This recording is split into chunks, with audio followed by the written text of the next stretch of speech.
Hello everybody, hope you're having a fantastic day today. Thank you so much for checking out the video. Today I'm going to be talking about what is the best power armor. Now, not just my opinion, but just, so by the end of the video, maybe you could choose what would be best for you. I really feel like it is, kind of up to opinion. But yeah, let's get into it here. Okay, so before we start talking about power armors, I just want to say that the best effect on power armor is definitely overeaters. You cannot get unyielding on power armor, and overeaters is definitely the way to go if you want to be more tanky.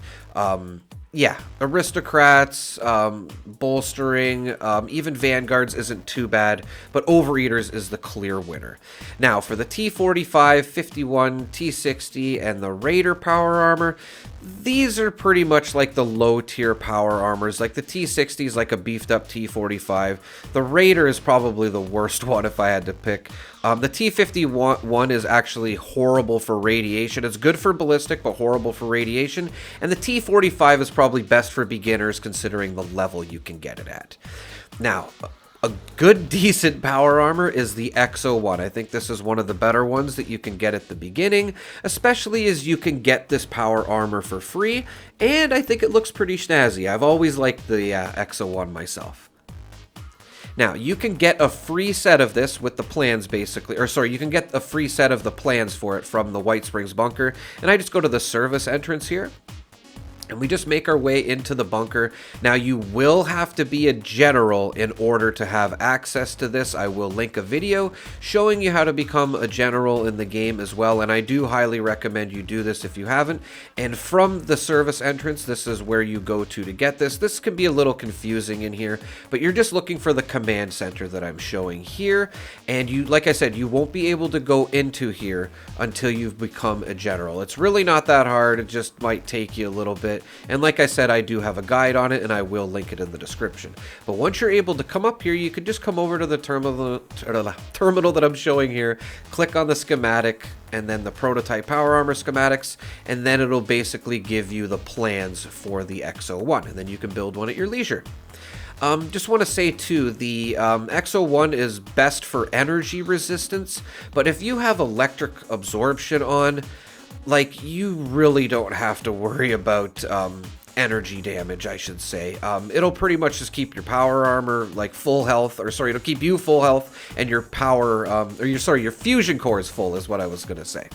So yeah, kind of doesn't really make it as useful once you get later on into the game. Another great beginner power armor is the Excavator. Now, you can get this one at a fairly early level. I wouldn't suggest doing the quest until you're level 25 because you can't craft it till you're 25. I will leave a link in the description explaining how to get the Excavator, but you're just going to come over here to Garahan Mining Headquarters, like I said, at level 25 preferably, and then you can just come up to this sign and it will start the quest for the Excavator for you. And the good thing about the Excavator is that the 3+ mining yield when left and right arms are used in tandem. So if you have the left and the right arm on, I don't think you need a full set. I could be wrong. Maybe you do, actually. Just make sure you have the full set of Excavator on. If you are going to go collect some lead ore is probably the best example for ammo. It does work with every other ore except ultracite. You will get a lot more collecting it with the Excavator, excluding ultracite. And then speaking of ultracite, the ultracite power armor, which is kind of the opposite to the X01, where it's more for ballistic resistance, but this just isn't the best power armor in my opinion. Will it get the job done? It definitely will, but you're going to need ultracite to craft it, you're going to need ultracite to repair it, and you're going to need ultracite for the mods. And I just want to say there are better power armors. I would go with the X01 or the Excavator as a beginner until you can get some of the later power armors that I'm about to talk about. Including the Hellcat. Awesome power armor. Depending how you look at it, this could be one of the best power armors in the game, compiled with electric absorption, because the ballistic resistance on this thing is awesome. It prevents minus 2% damage from ballistic weapons. Now keep in mind, this adds up over 5 pieces, I think, or 6 pieces actually, to give you 12% damage reduction from ballistic weapons.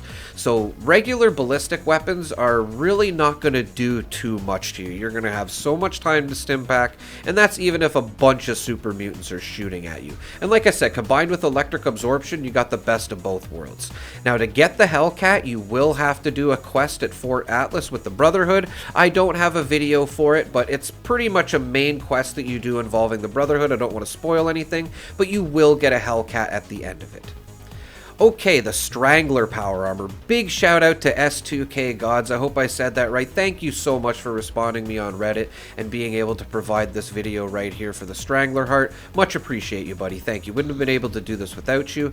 And the thing about the Strangler heart is it's just a little bit to craft it. Like, it's going to cost you some bullion like the T65 does, but you also are going to need vault scrap steel, I think it is, as well, to craft it.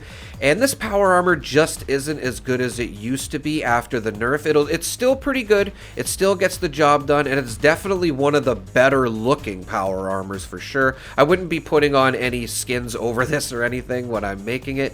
It just looks great and you don't see a lot of people with it. So if you did want to make this power armor, it's definitely a decent one, but there are better ones. Now, my pick for the two best power armors is probably the T65 and the Union. Even the Hellcat I would throw in there as well, but the T65 and the Union are just amazing power armors. The T65 has the highest damage resistances I'm showing here, and it's just literally a tank. It's my friend even said it's like the most advanced power armor, is the way he likes to put it in the game, and it's just so tanky, man. It's very easy to get too. You just need to save up some bullion. It's very similar to the Secret Service, as in you just get it with bullion and you follow the main quest to unlock it, and it's just a tank. Like, this behemoth could do nothing to me. He actually stopped hitting me after a while, probably realized he couldn't do anything to me. But yeah, I've used the T65 for a while, absolutely love it, and like I said, you just do the main quest involving Crater and Foundation. It'll eventually bring you over here to talk to Regs, and you will be able to buy the plan with gold bullion, the plans I should say. Now, the Union power armor, the good old Union power armor. Now, this is definitely one of the best power armors in the game. I use this one and the T65. It's just pretty much what I have on me at the time. But the good thing about the Union power armor is it has a poison resistance and a plus 75 carry weight. That's what makes it so good. Those two unique benefits to having a full set is just amazing. Now, you can usually get the Union power armor at the White Springs Refuge by using stamps to purchase it from Giuseppe here.